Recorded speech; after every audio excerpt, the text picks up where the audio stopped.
আল্লাহ তাআলার লানত।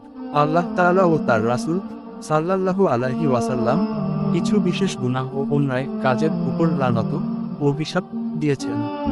কুরআন ও হাদিসের আলোকে নিম্নলিখিত বিষয়গুলোতে লানত দেওয়া হয়েছে। ১. আল্লাহর সঙ্গে শিরক করা।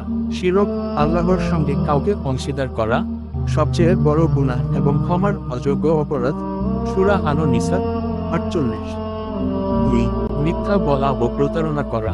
নবী করিম সাল্লাল্লাহু আলাইহি ওয়াসাল্লাম বলেছেন, যে ব্যক্তি মিথ্যা কথা বলে এবং মিথ্যা প্রচার করে তার উপর আল্লাহর লানত। সহিহ মুসলিম। ৩. সুদ গ্রহণ ও প্রদান। হাদিসে এসেছে, সুদগ্রাহী, সুদদাতা, সুদের হিসাবকারী ও সাক্ষী সবাই আল্লাহর লানতের শিকার। সহিহ মুসলিম। ৪. ঘুষ দেওয়া ও নেওয়া। রাসূল সাল্লাল্লাহু আলাইহি ওয়াসাল্লাম বলেছেন, ঘুষদাতা ও ঘুষগ্রহীতা উভয়ের ওপর আল্লাহর লানত। আবু দাউদ। ৫. অভিভাবকের অবাধ্য হওয়া। বাবা মায়ের অবাধ্য সন্তানদের ওপরও আল্লাহর লানত রয়েছে। সহিহ বুখারী। ৬. অন্যায়ভাবে হত্যা করা। অন্যায়ভাবে একজন মানুষ হত্যা করা মহাপাপ এবং কুরআনে বলা হয়েছে, যে কেউ অন্যায়ভাবে একজন নির্দোষ মানুষ হত্যা করে সে যেন সমগ্র মানবজাতিকে হত্যা করল। সূরা মায়দা ৩২। ৭. জিনা, ব্যভিচার করা। কুরআনে ও হাদিসে বারবার ব্যভিচারকে কঠোরভাবে নিষেধ করা হয়েছে। সূরা আন-নূর ২। ৮. মদ ও নেশাদ্রব্য গ্রহণ ও বিক্রি। রাসূল সাল্লাল্লাহু আলাইহি ওয়াসাল্লাম বলেছেন, মদ পানকারী, বিক্রেতা, প্রস্তুতকারী এবং পরিবেশক এদের সবাই আল্লাহর লানতের অধিকারী। আবু দাউদ। ৯. অন্যের সম্পদ জুলুম করে দখল করা। অন্যায়ভাবে সম্পদ গ্রাসকারীদের ওপরও আল্লাহর লানত রয়েছে। সহিহ মুসলিম। ১০. পুরুষদের নারীদের মতো ও নারীদের পুরুষদের মতো সাজা।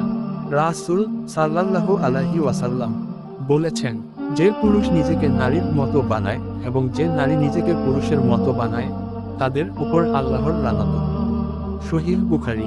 ১১. পিতৃপরিচয় অস্বীকার করা। যে ব্যক্তি নিজ বাবার পরিচয় অস্বীকার করে বা অন্য কারো নামে পরিচিত হতে চায় তার উপর আল্লাহর লানত। সহিহ বুখারী। ১২. মিথ্যা অপবাদ দেওয়া। বিশেষ করে কোনো পবিত্র নারীর প্রতি মিথ্যা ব্যভিচারের অপবাদ দিলে সে লানতের শিকার হবে। সূরা আন-নূর ২৩।